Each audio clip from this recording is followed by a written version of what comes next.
அறிவியல் விதிமுறைகளுக்கு அப்பாற்பட்ட ஒரு கண்டுபிடிப்பு பயனுள்ளதா இருந்தாலும் அது ஆபத்தானது தான். அப்படிப்பட்ட ஒரு டிவைஸ் தான் இந்த கிளவுட் பஸ்டர். இது ஆர்கானுங்கிற எனர்ஜி மூலமா மழையை உண்டாக்கும்.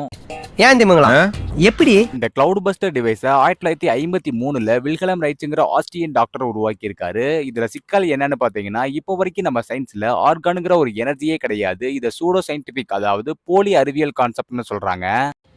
என்னடி சொல்ற? ஆனா வில்ஹெல்ம் ரைட்ஸ் 1950கள்ல ஆர்கான்னு ஒரு எனர்ஜி இருக்கு. இது யூனிவர்சல் லைஃப் ஃபோர்ஸ் அண்ட் இது அட்மாஸ்பரிக் அண்ட் ஆல் லிவிங் மேட்டர்ஸ்லயும் இருக்குன்னு சொல்லியிருக்காரு. அதை நிரூபிக்க இனிஷியலா ஆர்கான் அக்யூமுலேட்டர்னு ஒரு டிவைஸை உருவாக்கி அது தெரப்பி பர்பஸ்க்கு ஆர்கான் எனர்ஜியை ஒன்றிணைக்கும்னு நம்பியிருக்காரு. அதோட எக்ஸ்டெண்டட் தியரி தான் இந்த கிளவுட் பஸ்டர் டிவைஸ். இது எப்படி ஒர்க் ஆகும்னு பாத்தீங்கன்னா, இந்த ஹாலோ மெட்டல் பைப்போட எண்டை தண்ணிக்குள்ள வச்சிருப்பாங்க. ஹெட்டை வானத்துல ஒரு குறிப்பிட்ட பகுதியை நோக்கி பிளேஸ் பண்ணிருப்பாங்க.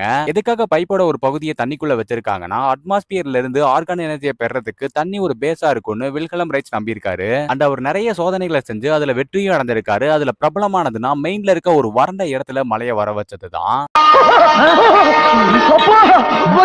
அதே சமயம் அந்த சம்பவத்துக்கு அப்புறம் தான் அவர் செய்யறது அறிவியலுக்கு அப்பாற்பட்டது, ஆர்கான்னு ஒரு எனர்ஜியே இல்லைன்னு நிறைய ஆராய்ச்சியாளர்கள் சொல்லியிருக்காங்க. இப்பத்தே என் வாழ்க்கையில ஏதோ ஒரு மூலையில ஒளி தெரியுதுடா.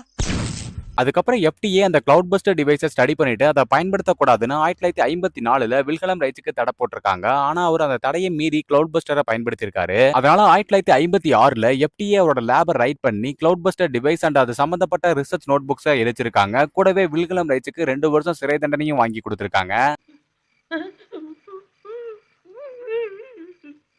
அந்த சமயத்துல சயின்டிபிக் அக்செப்டன்ஸ் இல்லைனாலும் வில்லியம் ரைட்ஸோட இந்த cloud buster device and orgone energy மத்த ஆராய்ச்சியாளர்களை ஆல்டர்னேட்டிவ் சயின்ஸை பத்தி யோசிக்க வச்சதுன்னு சொல்றாங்க. அண்ட் இப்ப ரீசெண்ட் இயர்ஸ்ல வில்லியம் ரைட்ஸோட டிவைஸை ரீஎக்ஸாமின் பண்ணாலும் அவரோட டிவைஸ் சயின்ஸுக்கு அன்கன்வென்ஷனல் அப்ரோச்சா தான் இருக்குன்னு சொல்றாங்க. ஒருவேளை இந்த கிளவுட் பஸ்டர் டிவைஸ் இப்ப இருந்தா பயனுள்ளதா இருக்குமாங்கிறத கமெண்ட்ல சொல்லுங்க. அப்படியே இந்த நியூஸ் உங்களுக்கு பிடிச்சிருந்தா அந்த வீடியோக்கு ஒரு லைக்கை போட்டுருங்க.